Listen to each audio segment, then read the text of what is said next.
আজিৰ ভাৰত বন্ধই petrol diesel ৰন্ধন গেছৰ আকাশলংঘী মূল্য বৃদ্ধি ৰোধ কৰিব পাৰিবনে? গহপুৰ নগৰত দেখা গ'ল নিখিল ভাৰত কংগ্ৰেছ কমিটিয়ে আহ্বান জনোৱা ভাৰত বন্ধৰ সৰ্বাত্মক প্ৰভাৱ।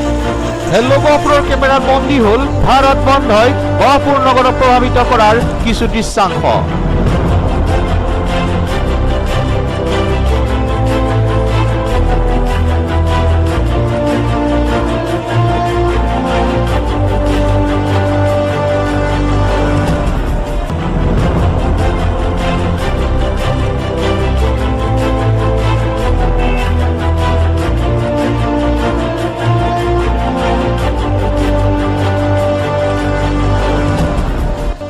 গহপুৰ নগৰৰ পৰা প্ৰাঞ্জল হাজৰিকা, হেল্ল' গহপুৰ।